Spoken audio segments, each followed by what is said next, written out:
So we can't talk about gaslighting, emotional abuse, and coercive control without considering the role of trauma.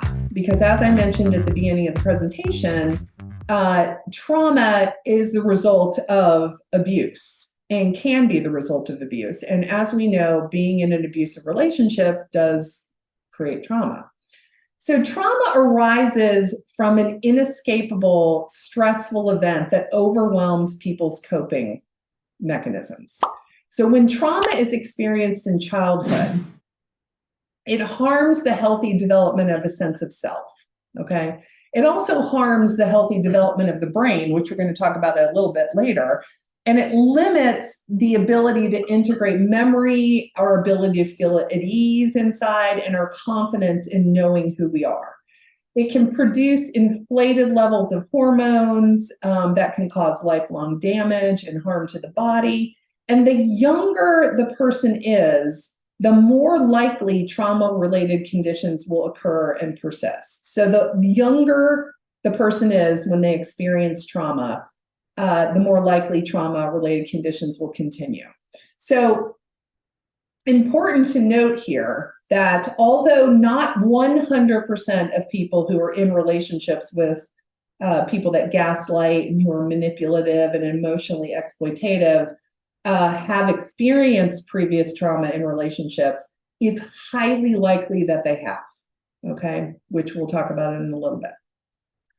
Adverse childhood experiences are just trauma by another name. So if we're thinking about things that might have happened to our clients prior to coming to you or prior to reporting that they're in a relationship with someone who's gaslighting them or emotionally manipulative, generally, a lot of people use adverse childhood experiences assessment to determine whether or not any of these things have happened to them. And this is something that was developed in the 1990s, and it includes, serious, stressful, traumatic experiences with abuse, neglect, and household dysfunction.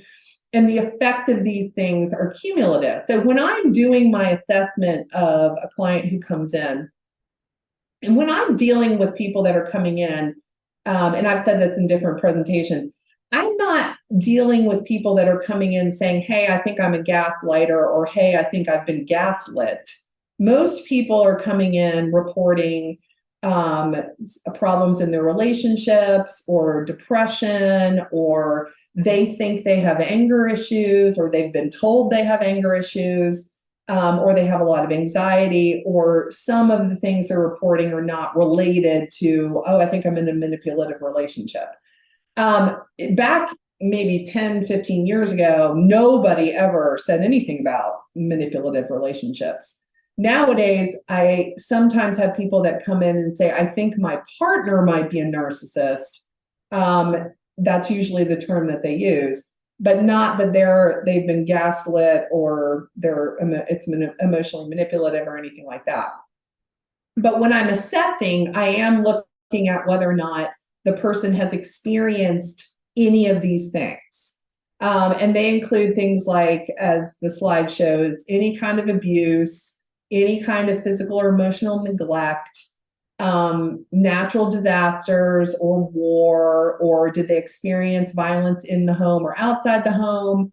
And I might ask this in the concept of, what was it like growing up in your family household? How do parents get along? What's going on with your siblings if you have any? Are your parents still married? Did anybody have any alcohol or drug issues? Was there any domestic violence? Was there any kind of trauma with a family member dying or attempting suicide, or mental health problems, or homelessness or discrimination or anything like that? Because although that doesn't prove anything, it helps me look at the likelihood for vulnerability, which means that the more of these that the person has, the higher the likelihood of negative consequences in their life. Depression, substance abuse, smoking, heart and liver disease, increased number of sexual partners, violent relationships, manipulative relationships, and suicidality.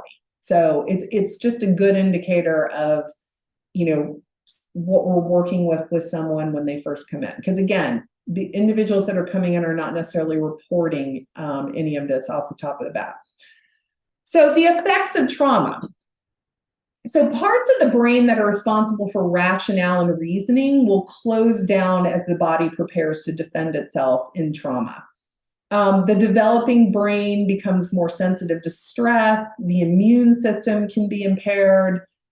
Trauma changes brain structure. We're going to look at that a little bit more closely in a few minutes. It disrupts functions of memory and reasoning, and it keeps individuals stuck in this survival loop that individuals get stuck in. And that's something that, we want to pay attention to as clinicians, because we want to make sure that the person, that our client has not experienced trauma, or if they have experienced trauma in the past and they know it, that they report that to us. I wanted to throw in a little bit about something called betrayal trauma, which is actually a term that a theorist named Gagnon came up with. And he found that betrayal trauma is associated with alterations in relationship schemas, is what he mentioned, or something called or the mental representations of relationships that impact our thoughts and behaviors with regard to relationships. So a person who's abused by a parent, for example, during childhood, is more likely to have developed relationship schemas in which close interpersonal relationships are automatically associated with abuse. And we're going to talk a little bit about attachment in a few minutes. But automatic associations between relationship and harm may increase the risk for re-victimization, because victims may be more likely than peers who haven't experienced abuse to expect abuse to be a normal part of relationships. That I have found this to be true, that individuals that I've worked with are consistently getting themselves into relationships that repeat the abuse over and over and over again. So the research also found that women with multiple experiences of betrayal trauma demonstrate stronger schematic representations of relationships that include harm compared with single or non-victimized women, essentially saying that people who've experienced betrayal trauma have a higher likelihood of repeating this, which is not new information. I think if you work in the field, you can see that this happens over and over and over again for multiple reasons. But I wanted to add some research to support this as well. So exposure to multiple betrayal traumas might make individuals more likely to stay in a relationship that becomes violent, and they may feel more disempowered to leave the relationship. And there's problems associated with this that they found. There's a greater risk for executive functioning deficits, specifically deficits in working memory, auditory attention, and processing speed, compared with those who did not experience betrayal trauma. So victims of betrayal trauma may engage in cognitive avoidance strategies, dissociation, emotional numbing, in order to remain unaware of the betrayal. And these cognitive strategies might negatively impact the development of executive functioning strategies, being able to deal with the betrayal trauma in a more functional way.